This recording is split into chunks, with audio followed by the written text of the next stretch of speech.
Hey, welcome to the crossover. I am your host, Takara Williams, and I am here joined by educator and Miami Gardens Commissioner Shannon Campbell. Welcome to the show. Thank you for having me. I gotta correct you though. It's councilwoman, Council, not commissioner. see, council. I got the wrong information. That's my bad. Council, got you. Miami Gardens Council. I love it. So I'm glad that you're here, and definitely glad that you're a part of the show. We're looking to learn more about your story and how you became in the positions, both positions, the dual positions that you hold. So we definitely get started with that journey. But before we do get started, I have to let the listeners know because I'm wearing alumni. I'm an alumni. So my Las Vegas Aces. They pulled it out. They are the WNBA champions. Yes. It was an awesome series, man. I wish that the series could continue on, but gotta have a winner. I'm just glad they pulled it out. It was the first of the franchise and of the city in general. So that was cool. That was awesome. That's what's up. Yeah. So now we're gonna get into more important business. So Shannon, tell us what has been your crossover in life? Wow. I got to start by when I process the word crossover. I think of two things. The first is simply it's a point or place crossing from one side to the other, and then secondly, I think of it's a process of achieving success in a different field. Yep. So I think the second one is more, relatable to me. Because I went from being an educator, which I still am, to going into politics, and I'm a former four-sport athlete, so which is a good thing. You said four. Four, yeah. Not dual. The people, I need you guys to hear this. Four. Not prospector. I'm talking four. Love it. Former four-sport athlete. And for me, it's been easy because in sports, you got to work hard in order to win. You got to put the work in. Yep. And then the same thing applies in politics. You have to put that work in order to have the success that you want and to win. And I ultimately did win my race. I came in first place. It was 5 people when I ran for office. And out of the 5, I came in first place. I had 46% of the vote, and that's usually not heard of when you have 5 people in a race. Right. But I had 46% of the votes out of the total of us, which is pretty good for someone who was in a race with that number of people. Right. So you just got to have that mental stamina and physical stamina to just, that's very essential in order to make it in this game. I like it. Now, you say you were a four-sport athlete, so I want you to tell us who you are. Give us some backstory on you. Who is Shannon Campbell? Because right now, you just opened up a whole different array of things. I mean, I'm used to people saying, I'm a dual-sport athlete, but you just hit me with the 4. So who is Shannon Campbell? Happy to share. Basically, high school, actually it started in elementary. My parents were someone, they wanted me to work on my coordination. So, but they saw something in me even as a little kid. So in elementary, I started with soccer. But as I matriculated through middle school into high school, I wound up in high school, I did track, cross country. I was starting point guard for basketball. Basketball is my first love. I love it. Yeah, basketball is my first love. I love it. And then badminton. So those were the 4 sports that I played in high school. Okay, so all through life, you had the foundation of sports all throughout your life. Yes. Awesome. Tell us, because, I'm a former athlete, so is Carla as well. She's not here now, but tell us the importance that sports played throughout your upbringing and in your life, just in general.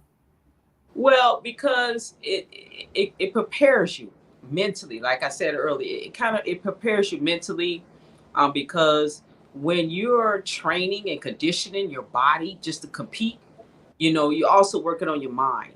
So, studying, because you have to study your plays and know what to do when you're on the court. And then in basketball, like I said, I was the starting point guard. So I ran the show. So it was, you had to make sure you had those leadership qualities and abilities to navigate and get everybody in motion to follow your lead. So that was instilled in me at a very young age. And the key is, though, I'm very competitive. There we go. There we go. Very competitive. I knew it was going to come out. Yes. I knew it would come out soon. I think every athlete has that competitive edge, and it doesn't matter what space you go into after you finish playing your respective sport. Right. You are going to be just as competitive in that new thing than on the playing field, per se. That's right. Facts. So tell us. So you're an educator at the high school level. Yes, okay. I am. Talk to us about that. How many years have you been in that field? Wow, that's crazy. I know I look like a teenager. I get that a lot, but I have 31 years in. I got 31 years under my belt in the education business. High school was like the icing on the cake. I've taught at multiple levels. I've taught pre-K all the way on up. And it was always, I did most of my years in middle school. So a vision of mine, a dream of mine was to get into a high school. And then God blessed me to get into Miramar High. So that's where I do work as an educator. And I've been there since 2011. So, and like what I do. So working with young people has always been, I'm passionate about it. So I'm going to continue to do the good work as long as God blesses me with the energy and the mindset that I need. I'm going to still continue to do that as well. Awesome, man. That is awesome. I applaud all the educators, and you've been on all the levels. So Yes. You've dealt with just about every personality that has came through the door. What would you say would be the most challenging level as far as the kids are concerned, with their personalities? What level would you say was the most challenging? That's a great question. I can't. I can't really say any of them because I kind of, I will say the pre-K. I'll say the pre-K because I've never done it before. And I did some elementary because that's where I started at. And then I did many years in middle school. So I knew that was a no-brainer. And I knew I could relate to the high schoolers. That was a no-brainer. But because I had did some coaching and stuff of high school age kids. So I knew that would come easy to me. But when I did the pre-K, because of, the dynamics and they take naps, I was like, what is this? But, me being who I am, I'm very flexible. So I was able to, handle it. I handled it well, but that would say the preschool, when I taught preschool, would have been the most challenging for me. Okay. All right. That makes perfect sense. And so my next question to you is, was there a specific reason that led to your crossover from being an athlete, even to educator, to politics? Talk about those three phases. Wow. So yes, and the main thing that comes to my forefront right now when you ask that question is vision, and I'm just going to talk about from going from athlete to educator all the way to where I am now as politics, and I'm kind of got co roles as an educator and in politics.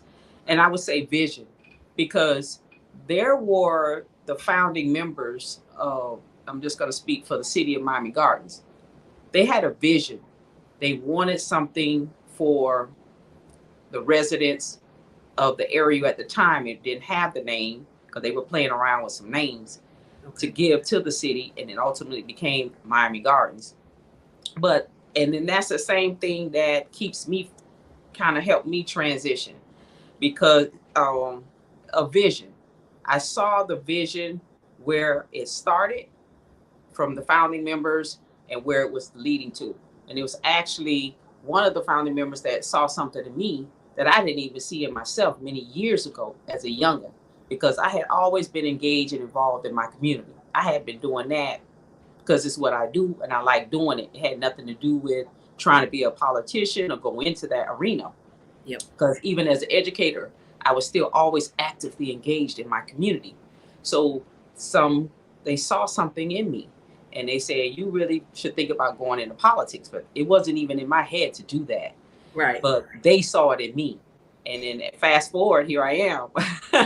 I just said, okay, I see the vision, it took some growth and I took advantage of that growth and just the mentorships that were given to me. And then I just was like, okay, yeah, let me just make sure I keep the vision that the city was founded on in motion and moving forward. And so that's, I would say, so the vision. Yeah. Okay. Well, listen, I love that. And you know what? Miami Gardens is the home to my Dolphins with 2-0. I'm super excited. So I know the city got to be super excited too. I know everybody, listen, when Dolphins came back at halftime, you know what? Damn. Yeah.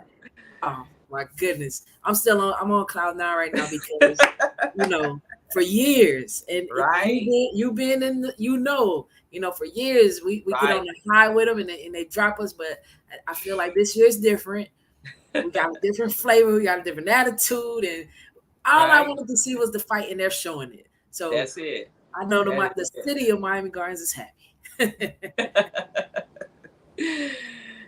So let me ask you, what were some of the obstacles that you faced to get you where you are right now? Wow. The one that stands out for me is really is being naive. Okay. Explain, right. Go into detail on that one for me.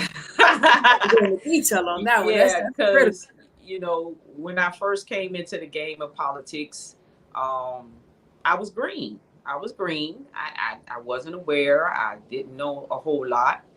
And so as fast forward, as I began to study, trying to be a real student of this game.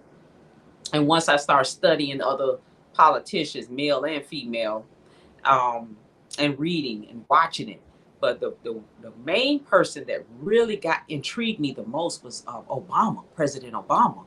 Okay. That's what really got me interested in it because, when you're growing up, you're going to do your vote. You're going to do those things because it's all right to do that. But I wasn't really into it. But once I saw him and he was so young and I was like, wow. And then he was African American. Right. So I was like, that he really had me engaged and I was just listening and watching him and I started studying him and then I started studying other politicians from back in the days up into the current days. And I just really got involved in the process. So been doing so. That's why I wound up being successful when I ran in 2020, but one obstacle I would say is just in the beginning being naive. I was really naive until I shifted gears. Yeah. Okay. And what caused you to shift that gear? Like, what was it that, in experience, and I mean, you don't have to go in depth, but what experience hit you and you was like, you know what? That's when that competitive nature came out because I can hear it. So what did that look like? Hey, you said it right there. You said it. I mean, because I was like, I know I can do this. I'm not going to let, something defeat me. Not me. It ain't in my nature. Somebody said you was a pretty good point guard as well. So there we go. Yes. So it's like, I was like, nah, I know I can do this. So, just telling myself that. And then, like I said, putting in the work, studying, and I knew I could do it. So it was just, after the being naive and green and I was like, oh man, that's really how this go. And I was like, okay. So I said, nah, I ain't naive no more. So,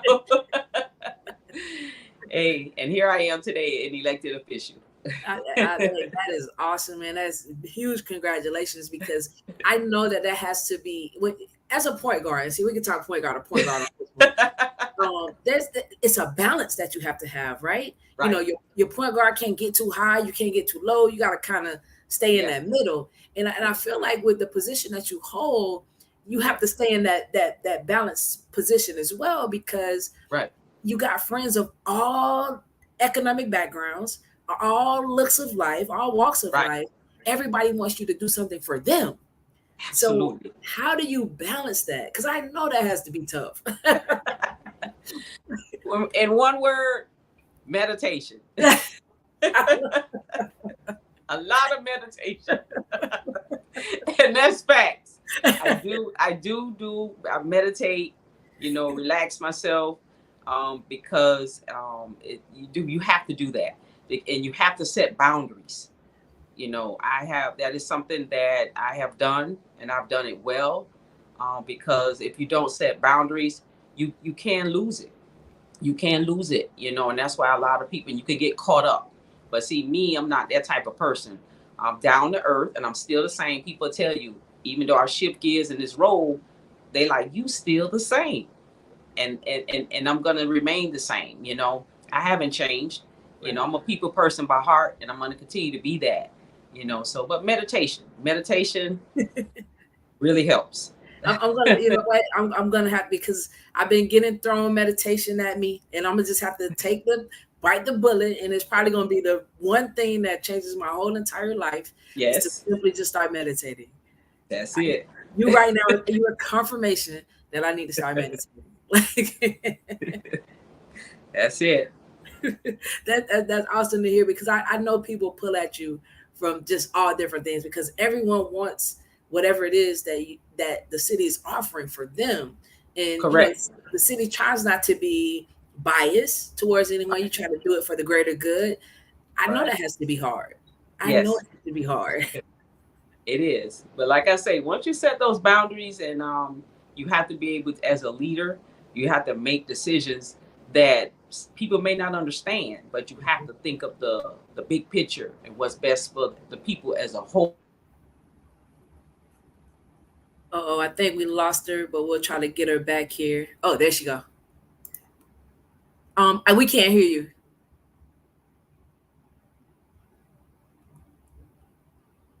No,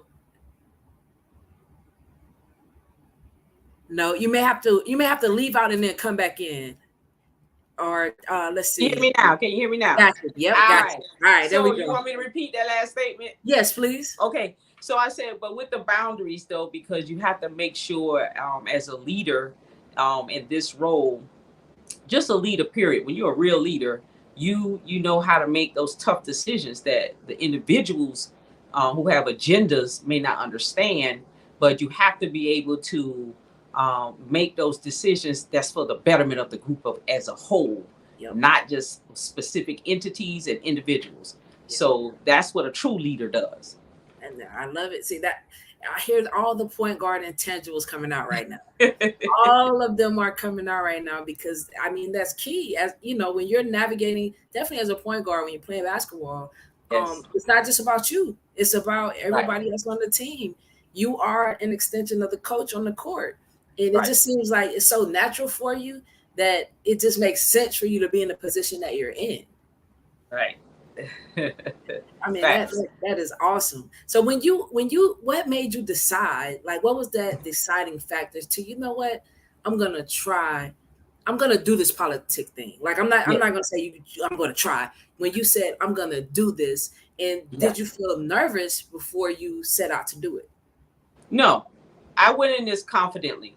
And I'm going to tell you why. Because I looked at the history of women, like I said, in my studying process, because I love to read. I'm a reader. And in my studying process, I looked at the history of women in politics. It was a wave. In 2020, it was a movement. Women you found more women running for office. And when you look at the history of the women in politics, we finally got our rights over 100 years ago. Yep. And then those rights were put into play back in 1919, I believe. And then after that, it was ratified a year later on exactly August 18th. Wow. So when I was doing my studying, and in 2020, the election was on August 18th.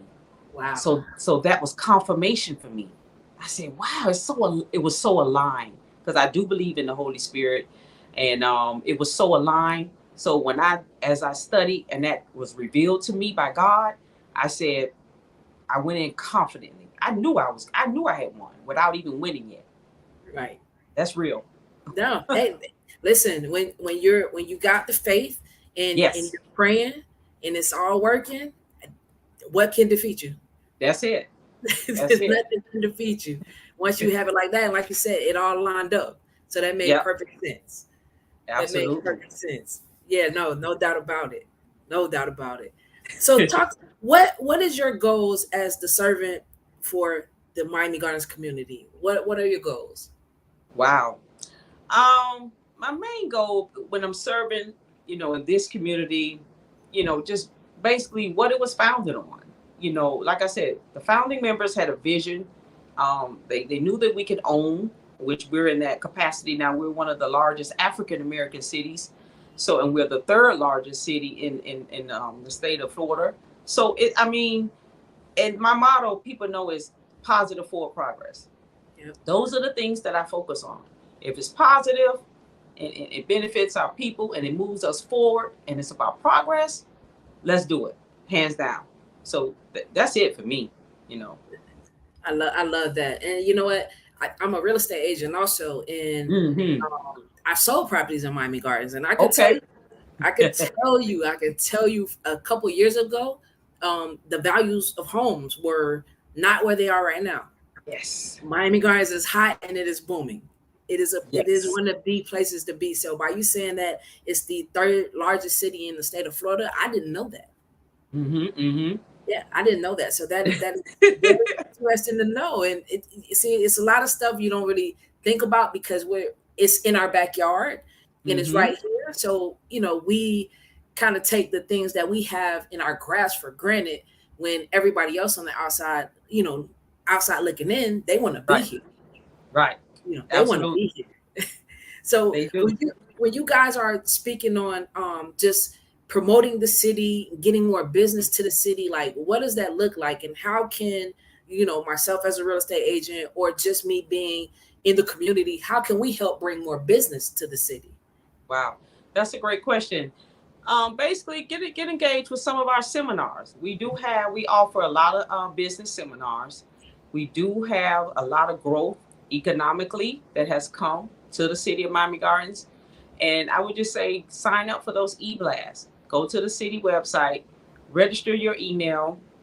And when they blast out information, you're in the know on everything, and sign up because we do seminars. We offer a lot of things, and we have businesses that even come here that put on stuff. Like we just got the Bridgepoint company back on 215. They're building they got one side done with the warehouse back there because UPS is back there now. I mean, it's just absolutely amazing. You got a city furniture, and people don't even know these things. And now they're building right adjacent to that building another massive distribution warehouse district back there. Wow. So we're on the move, and the real estate value, as you have stated, has skyrocketed. I have a family member that just recently purchased a home in the Norland area, $385. Yeah, $385. That's that's something unheard of if you were speaking back in the 60s and the 70s, 80s, and on up. Absolutely. So, yeah. So the value, and people want to be here. We got, look at Wawa. We got major companies, Chipotle. You usually see these places like that in Pembroke Pines or Aventura. Yep. See, they're coming here because they see the value. Absolutely. And they appreciate the value. So they see that Miami Gardens is a jewel. So all I can tell anyone that's interested in opening up shop, we'll welcome you. Just sign up for those seminars, go to the website, register your email, and you'll be in the know on a lot of things that's going down in the city of Miami Gardens. And we actually have a company that we hired, the Mosaic Group. They're actually doing this promotion thing to promote the city, to eat, live, work, and play. That's our slogan. So nice. They're really pumping it up. And so I would encourage them, sign up, get the e-blast, come to some of those seminars and get the information for yourself, and don't believe what those naysayers are saying. There we go. And by signing up, do you need to be a resident of the city? Can it be outside entities? Like for myself, I live in Broward. So would I be able to sign up as well? Absolutely. It's for anyone. You just put your email in and you get the blast, and people come from everywhere. Okay. So, sign up, and so that way you're in the know. Yep. So you won't be like, well, I didn't know about this. I didn't know what. So you'll get the information firsthand for yourself. But no, anyone can sign up for the emails to get information and come to the seminars. Okay. Can you tell us what that website is so that anyone listening? Miami Gardens, Florida. It's like Okay. the -sign.gov. Okay. Miami Gardens, Florida, all together, and the -sign.gov. Got you. That's the place Or we want to Miami be. Gardens-Florida.gov. I think it's Miami Gardens Florida.gov. Florida.gov. Yep, got you. All good. Yeah, I definitely wanted to plug that because that's key. A lot of times we don't know what's going on in the respective cities, and we Right. feel like we're on the outs of it. But are we really trying to get the information too? Because that's the other part of it too. Now, Right. the city just not going to throw it on your lap. Like you got to take some action and effort to get the information that you Absolutely. want. That's it. Yeah. So, a couple more questions for you. All right. Who has been the most influential in your life? Wow. Great question. Spiritually, I would say God. And then physically, my mom and dad. I grew up in a 2-parent home. They instilled in me some values and, you know, good ethics. So that's it for me. No, hey, that's about right. That's about right. God first, family second, all day long. I respect it. I respect it. So, you're an educator, and you saw a lot of young kids growing up, just Mhm. coming up in the ranks. What would you tell one of those young athletes or one of those students striving to be where you are in the holding the position that you do? What is some of the advice that you would give to them? The only thing I can say is put in the work, because hard work pays off. I'm a living witness of it. That's it. Hey, right to the Put point. that work in. There we go. Right to the point. I love it. So if you could go back, if you could go back and you could tell your younger self three things, what would be those three things that you would tell your younger self? I mean, you're a four-sport athlete, so I don't know how much more you can tell yourself, but if you Wow. could tell yourself three things, what would you tell your younger self?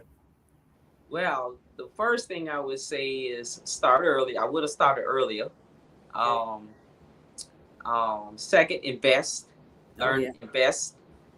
Um, and the third I would have said would be with traveling, just to get to know um, what's going on around outside of your um, how can I say this, in my area.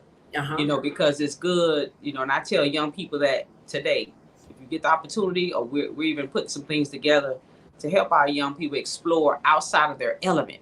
Right. So exposure, I would have stepped outside of my element a little more, and just investment, those things like that, and doing it earlier, starting a little earlier than what I did. I love that because when starting early, definitely key. I think if a lot of us knew that, that takes a load off of our shoulders as we get older. Right. The investing part, I think that dives directly into financial literacy.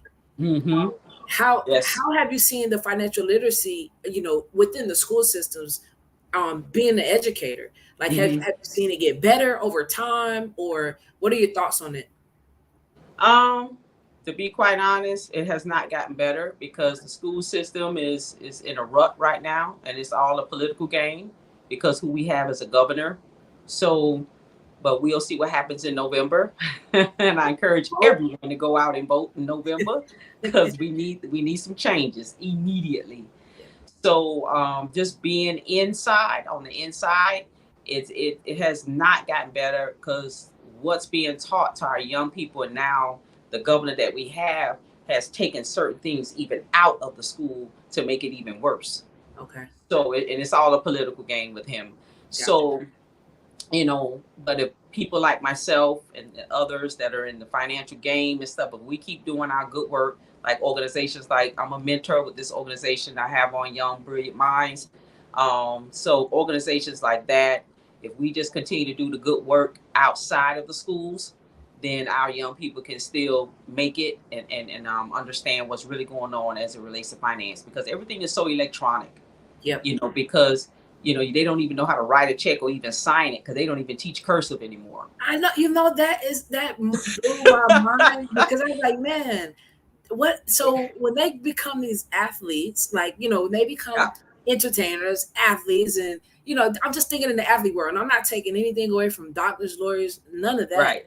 But Right. when somebody asks you, hey, can I get your autograph? What do? You just print your name? X.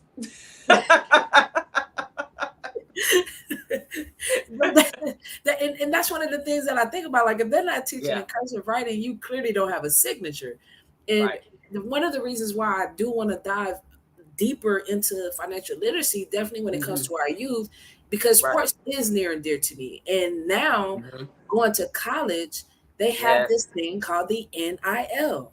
So before, when you couldn't get paid for your name, image, and likeness. Right. Like, you Right. couldn't get paid for that in college. But Right. now these kids are getting 6 figures, 7 figures, before they even play a game. That has nothing to do with going to the pros. So the more we know while we're younger, like you said, start early, the more we know, we can put ourselves in better positions.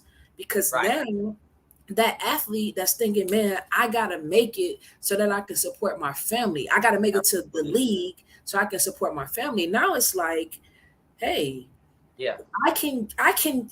They're using me, because let's just be real. Yes. Colleges use athletes. I was one of those athletes. You're one of those athletes. They use you. They get paid off of you.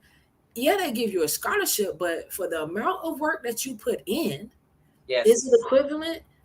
No. Yes. So, no. So when but I can say just to piggyback on what your thought process was just then, I love the fact that how LeBron James, Dwayne Wade, and Chris Bosh changed the game. They came in, they were young, and I don't know who worked with, and I think LeBron was the key and leader on what they did when they came to the Heat. They changed the game because they controlled their own destiny, and they do it just what you're saying with these young kids with the NIL, but they split it in the NBA. They were like, no, y'all, we the horses. We're the workhorses. So you're gonna pay us, and we're gonna control who we want and this and that. So I have mad respect for those three when they did that, because like I say, I'm a baller, and I watched how they changed the game, and then it's been changed ever since. Those three did what they did, coming to the Heat and asking for max dollars and that, but they couldn't be stopped.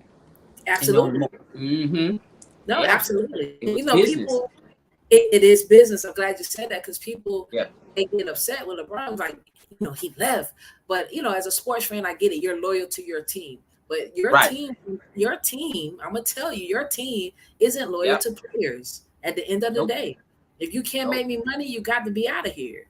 So what he was able to do, what Dwayne Wade and Chris Bosh, what they showed, and it's been shown before, it's just right at that time. It's the right time for everything. See, God has a time for everything. And it was the season for it, because that just elevated and maximized everything. So now you got other players making $200 million contracts in the game of basketball. We've never seen that before.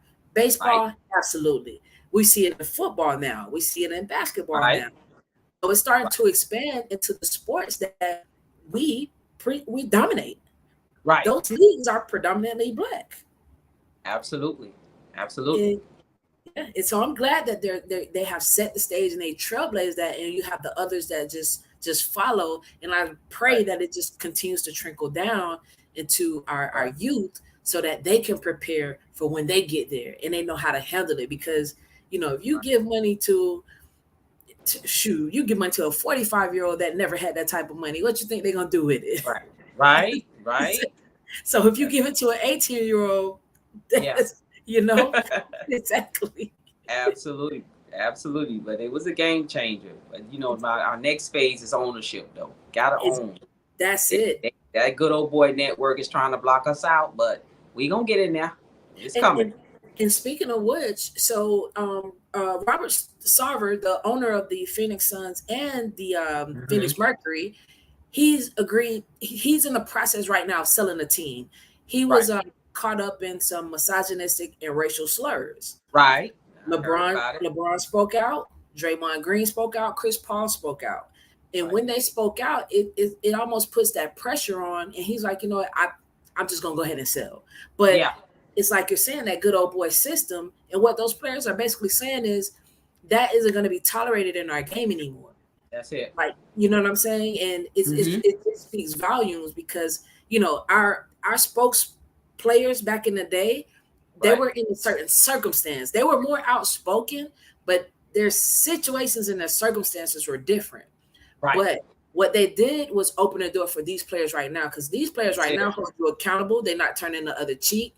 They want answers. And I love it. I love it. Accountability. Hey, and if they don't have the players, what the owners gonna do? They gotta have players. There we go. They're losing money too. They're losing money too. Absolutely. So I'm definitely glad you said that. But you know, before I get you into the hot cross zone, I gotta let you know, like, do you want to let people know how they can contact you if they have questions about anything with Miami Gardens? How can they contact you? Yes. Well, my number is 305-622-8000, and my extension is 2796. Leave a message. I do return my calls, or you can email me. I'm SCampbell@MiamiGardens-Florida.gov. Emailing is good too. So I'm also on social media. I am Shannon Campbell on Facebook, so you can follow me there. And also on Twitter, I am Campbell is Ready. So you can follow me on Twitter. And I'm working on my Instagram. So all right, there we go. Getting after it. I love it. So we definitely appreciate that. And listen, people, don't be emailing her and calling her foolishness now. We got let's call for things of substance. Things of substance. Don't be calling for foolishness. How do I cross the street no. We're gonna call about things of substance. So right. Just want to put that out there. All right. So I got 5 questions for you, real quick. All right. What's your favorite food? Oh my goodness. I eat pretty healthy. So wow. My favorite though? I'm gonna go with seafood. I love seafood. That works. All right. Dessert or no dessert? I'm really not a sweet person, but I eat a red velvet cake. I eat a slice here and there. Okay, that's the one that gets you, the red velvet. Hey, but I'm known for my banana pudding though. Okay, hold on, time out. Wait, you say you're known? That means you cook it. That means you make it. Is that correct? Yes. I can throw down in the kitchen now. Okay, so we need to figure out how crossover cast can get some banana pudding. That's all I'm asking for right there. All right, so in the game of basketball, you're a player. You rather play the game fast or you want to slow it down and play slow? Fast. All right, that's what we're talking about. All right, I like it. All right, so I probably know the answer to this, but I got to ask anyway. If you're building your team, you picking a point guard first or you picking a post player? Ooh, if I'm building a team, that's a good one. I'll probably do the point guard because I need somebody that's going to run it. I need somebody that can navigate and it'll be the point guard. I'll pick a point guard first. Councilwoman, you almost scared me. I almost had a heart attack. I thought you were about to pick a post player. Lord, you have me scared. All right. How would you sum this up? The things that are easy to do or the things that are not easy to do? Okay. Which would you do first? Well, the things that are easy to do for me is just reading, studying. I would say things like, because I love to read. So that comes easy and natural to me. And the things that don't come so easy to me, wow, I can't really say. That's a tough one for me right there. Because I can't think of anything. If you had a choice to do what was hard, would you do the hard thing first or would you do the hard thing last?